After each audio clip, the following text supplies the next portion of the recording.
Hello ladies and gentlemen, and welcome to my review of AEW ShowTime 4. Now this event starts with a Ryan Storm promo. It's a pretty decent promo. I like the visual editing with whenever he was talking about him spearing people and then they showed a clip of the spear. That worked out pretty well.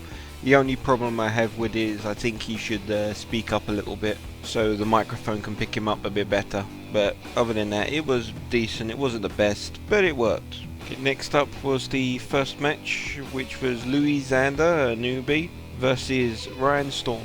Now, during the match, Ryan was taunting the people he'd just called out in his promo, and I think that worked out very well. It accented the promo and furthered the story along.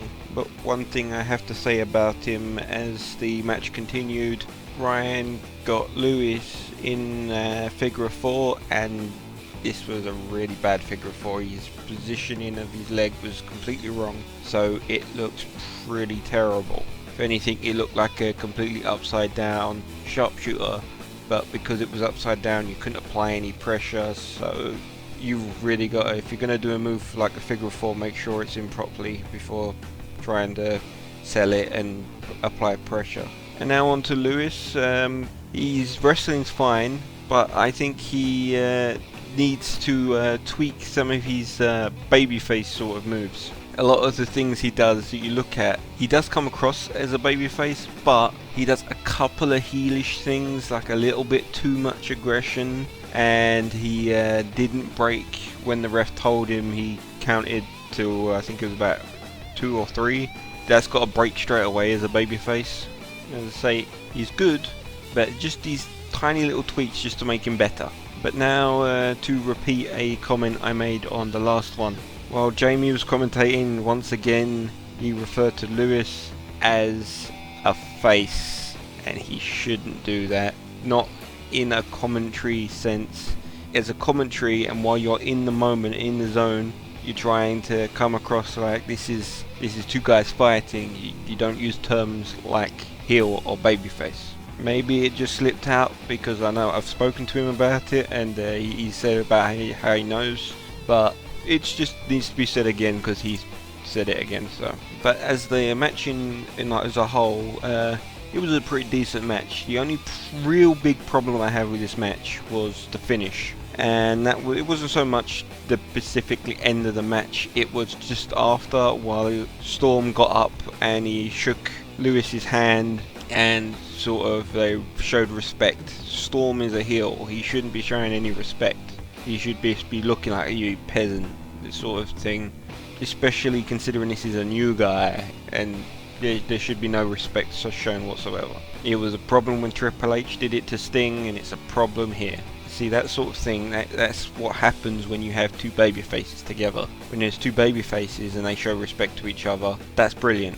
But when one of them's a heel, no respect should be shown. Next was a Christian promo in ring, and for Christian this was a really good promo. His personality came across.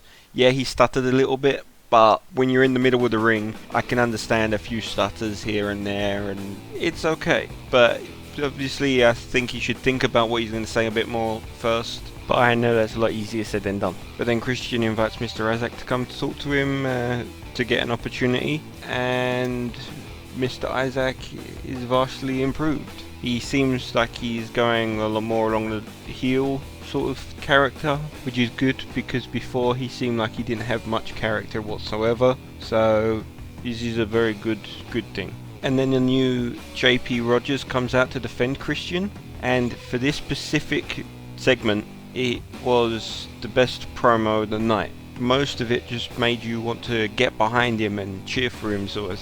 But the one problem I had with his promo was just the end. It just went a little bit too cocky right there at the very end, like the last sentence. But it was pretty good promo.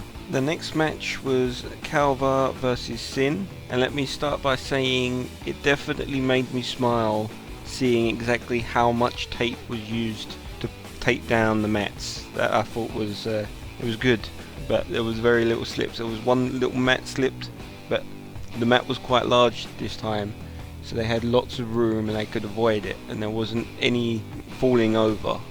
which is brilliant. But a big critique I had to have for this match, and the next match as well, was the cameraman was far too close to the action, especially this match. He wasn't quite so bad in the main event, but in this match he was right on top, and it just seemed like you couldn't see much of the action, and he just seemed like he was getting in their way. So that was very bad. You need to back it up a bit, and you really need to pay attention to what it is you're shooting and how it's going to look, and is there a better way of shooting it and then fixing it. But you really don't want to be right on there on top of them, with the exception of maybe if they're in a submission and they've got wincing, lots of pain in their face, and you get a close up of their face, but you just hold it there for a couple of seconds and back away just to show the face. You don't stay on top of them. I definitely liked Sin's aggression during this match. He seemed legitimately pissed off. Now I'm not sure whether he was pissed off because the cameraman was all in his face and you couldn't move anywhere because of the camera, or whether he got potatoed by Calva, because I know Calva has been known to potato a few people. But the aggression he showed definitely went well with the story.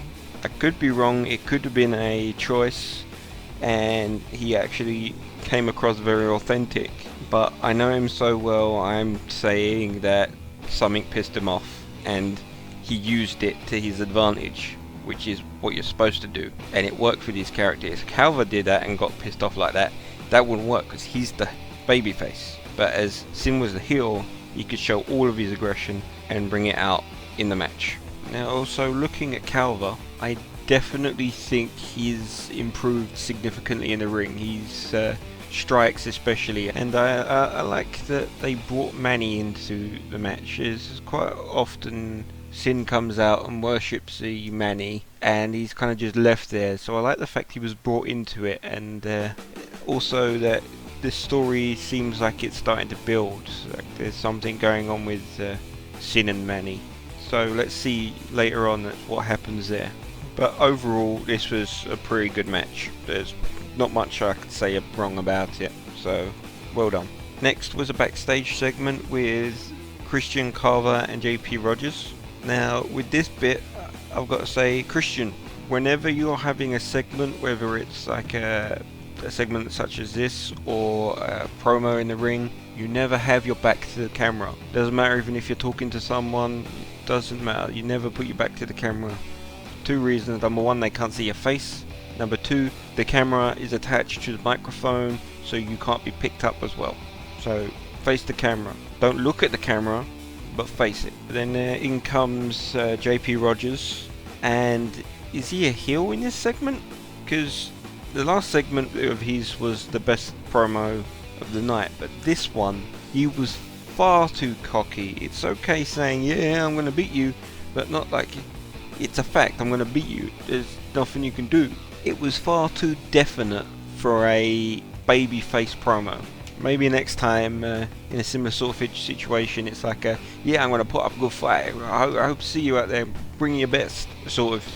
And if maybe you can say, yeah, but I'm going to beat you, but then you don't put like it's a fact at the end of it, because that's just too cocky. You can be a little bit cocky as a babyface, but if you go too much, it comes across quite heelish, which again was his problem with his pre-AEW promo vignette thing. He was a bit too cocky there, especially when he put down the company and saying, I'm not too impressed. That's very heelish. So I think he needs to sit down and watch a lot of babyface promos and try and pick out why is this a babyface promo, and see how cocky you can get without going over the heel edge, because he seems to be dancing on the line. Next was the Sin backstage breakdown, and there's not really much I can say about this. It was a brilliant performance. It's definitely could work as a beginning of a storyline sort of thing, and well done. Next is the main event match, Christian versus JP Rogers. Yeah, I definitely noticed this show was seeming to try and get JP Rogers over as, I believe, a next big babyface, because the AEW definitely needs big babyfaces. So that's what I believe, that's what they were going for. But again, I think JP Rogers needs a little tweaks to to make sure he doesn't go over to the heel side. But then, as for the match, as JP Rogers came out to the ring, he was wearing a Hannibal Lecter mask. I think if what he's going for is babyface, lose the mask. It doesn't quite fit. I think just coming out bareface would work a hell of a lot better to come across as a babyface. With the mask, it's just a bit out of place. But then as they entered the ring and about to start, then Mr. Isaac comes out and says Bruiser's going to be the special guest referee for this match, which I think was good, because if it was just Christian and JP Rogers, there wouldn't be much of a story there. It's just like a match and here's your winner. With Bruiser being entered, it builds upon a story, so they've got places to go, and just like feels like it's building up a lot more of a rivalry. So I definitely like that touch. Now, as for JP Rogers' in-ring performance, he was very impressive. He knows how to work as a babyface in the ring. It was pretty good, and they both seemed to work well in a babyface versus babyface match. They knew how to play off of each other, very respectful for each other, and it worked. And about in the middle of the match, they cut away from the match and gave me a shout out, so thank you very much for that. I very much appreciate it. I do think, as for the flow of the show, not that I don't appreciate the shout out, that wasn't the right time. Maybe you could have put it between the Calva backstage segment and the Sins breakdown segment, just straight in between there. That would be a nice place for it, but the way it was put in the match, unless there was a technical reason to hide, say, a cut or something, it seemed a bit jarring. But I'm not saying I don't appreciate the shout out, it was very much appreciated. But after the shout out was finished, there was a bit of a fumble, and then Bruiser got involved, and JP stood right up in front of Bruiser and face to face, stare down, and it was really good. It was especially done in a very babyface sort of way, in a very defensive sort of way, so it worked really well, and props on that one. And then it happened again, and same props on that as well. Although my problem with those two is they both were resolved in the same way, where Christian went for a roll up.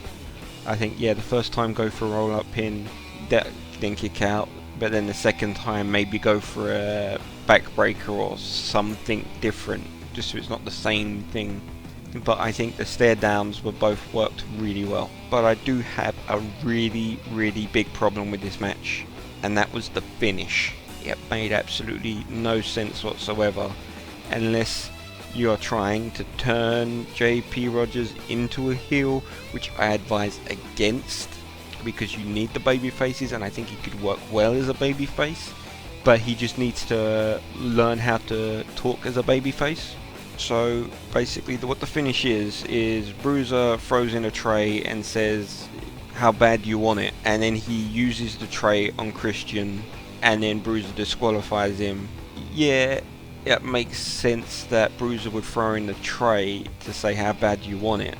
But then JP Rogers hitting his best friend that they've been booking as his best friend and hyping it up. These two are best friends. So him hitting Christian with a tray, it was like, why would you do that? That makes no sense. If he picked up the tray and hit Bruiser and then Bruiser disqualified him, that makes a hell of a lot of sense. But hitting Christian, no. And then it comes up and says, I'm so sorry, and they go backstage and he says, oh, you got into my head, and Christian's okay with it? No, Christian should be pissed. You shouldn't necessarily attack him, but he should be going, what the hell, man? You hit me with a tray. Yeah, Christian got a title shot out of it, but still, his best friend hit him with a tray. It makes no sense. So that needs, I don't know what that needs, because it can't do much now, but they need to really think about finishes like that and work out what the best way to get the reaction you want. Because right now, at the end of this, it seems like JP is a heel, and I really don't think that's what they were going for. So yeah, Well, overall, I think this was a pretty good event. Trying to build JP Rogers, it definitely needs some work in the next event. JP Rogers needs a match in that event, and they need to maybe have a rematch with Christian or something. But Christian should be showing a hell of a lot more aggression towards JP, because he should be pissed that he was hit by the tray, and not just, okay, it's understandable, because that doesn't make much sense. They need to do something. And I also think he needs to tone down the cockiness, assuming he's going baby. If the idea is he's going heel, and it was all along, I completely apologise for this review. It did not come across that way, but if you're going heel, then you knocked it out of the park, and you fooled me so much that I see it as a negative. But if from this point you go full blast heel, then full marks to you. The only problem then is the apologies at the end. Still think Christian should be more aggressive towards you, but it's a really good show. But let me know what you think. Please tell me in the description below. As said before, the AEW will read these, so go for it. If you have liked this, like, favourite, subscribe, and also look out for my prediction video for SummerSlam, because I may have a surprise in store. I am the Food. Thanks for listening.